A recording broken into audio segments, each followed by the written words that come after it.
Hey everybody, this is Dr. Julie Quinn here, and I thought I would create a recording as a reminder of counterpoint paragraphs and what they can look like and sort of where they fit into your paragraphs. So in class I've used the death penalty a lot with examples. I thought I would be consistent by doing that. And imagine I'm writing a paper with this argument. The United States should legislate federally, so they should create a federal law to stop the death penalty because of costs, patterns of racial discrimination, and the risk of executing innocent people. Meaning, I've got multiple reasons why if I was a student in this class, I would make an argument against the death penalty. And I even have an actionable thesis that they should create laws, legislate, away from it. I have body paragraphs. Perhaps, the first paragraph is the section on costs, right? And we've got some details about that. Y section would be racial discrimination. The Z section would be innocence. But before I get to my conclusion, I have this sort of counterpoint, this counter argument. We know that not everybody agrees with me, and some people support the death penalty. As a matter of fact, I found an article that just came out a couple of weeks ago, written by Dakin Andone from CNN, and it's about the sentencing of Nicholas Cruz, and he was the Parkland murderer, right? So, you don't know me, but you tried to kill me. Parkland victims and loved ones get last word before shooter sentenced to life in prison. And so I used a timely, recent news article to point out that not everybody agrees with my position of stopping the death penalty. As a matter of fact, there was this one section, where was it? Let's see. I'm trying to find it. We could mention the jurors did not, most of the jurors wanted to convict for the death penalty. That could be one point.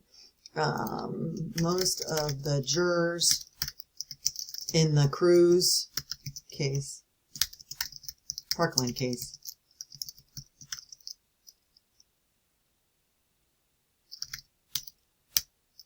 what's the term? Turn on, wanted to apply?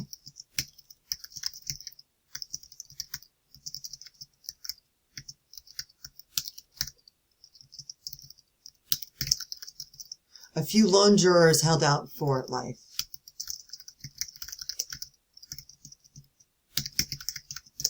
So this information came from one source. This is a CNN article. What I'm doing right now, what I'm showing you, is that I'm building my evidence first. I wanted to find statements from a recent news article. This was the CNN article. Remember, CNN is in the green space of the media bias chart, where we have data to show that there were people that wanted to apply the death penalty. Most of the jurors, and I think it was 9 or 10 jurors, first of all, well, I didn't mean to tell us that. And then the second part was one of the survivors, Samantha Major, in the same article said justice has not been served when she heard that he would be getting life in prison.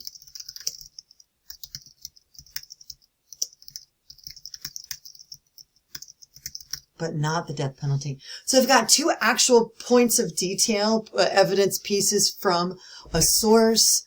I did one part in paraphrasing my own words. I just did another part with just a little bit of quoting, with justice has not been served. We could say this means that not only the jurors, but some of the victims, who didn't die, right? And their families wanted the death penalty as eye for an eye justice. This is proving, I'm not saying at the moment that they're wrong. The evidence part, I've got a little bit of analysis here. This part here has been borrowed. This part here is me explaining their position. I have yet to create a topic sentence or my response to their position. My response is going to be what's called concession. I'm not going to refute them and say that they're wrong. I could say, however, in most cases where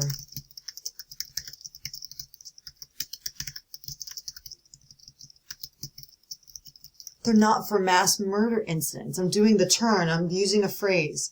However, to signal that I'm turning into my position. In most cases with the death penalty, is, and used seems weird, applied.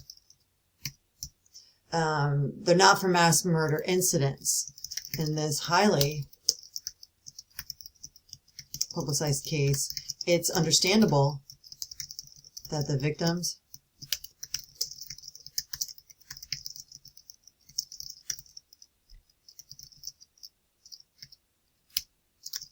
and the case is not centered on like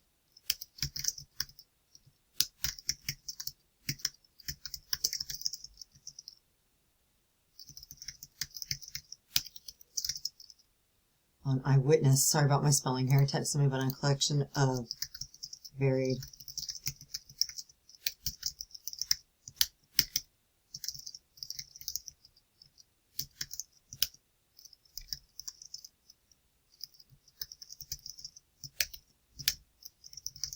I'm acknowledging, this is a concession, that it's understandable that there were so many victims. I think there were 17 victims who died and 17 who were injured. That there are, instead of saying so many, why don't we say dozens or over 30 victims and families. And the case is not centered on just eyewitness testimony, which can be problematic, right? But on a collection of varied pieces of evidence that make guilt clear. So for the Cruz murders,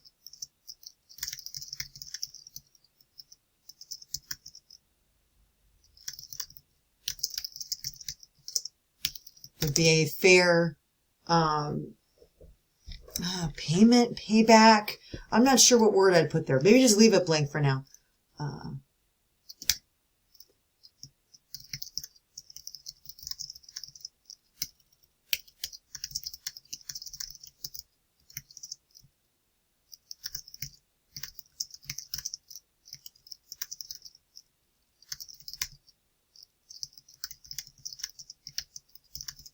But it still doesn't account for costs associated with the automatic appeals,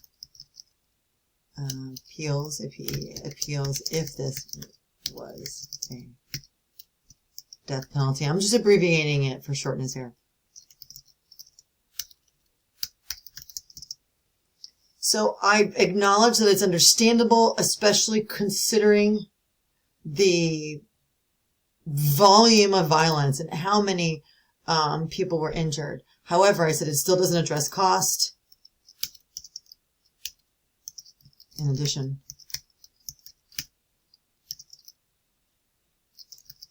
let's see. So we're talking about cost here.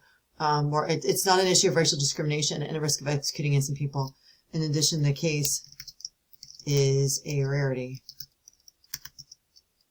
Rare.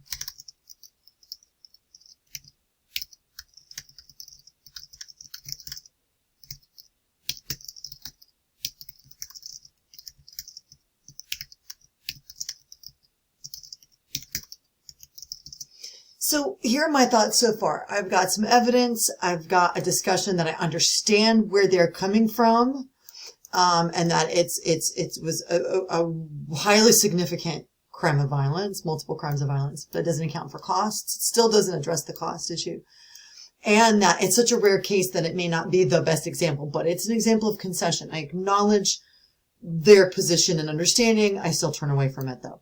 So the final thing we do in this setup, what we have to do here at the end of this is we have to think for a moment about how do we introduce this. We could say something like this. It's, well, there are many who are fighting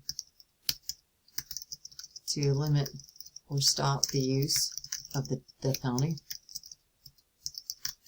It's often victims' families who fight for its application.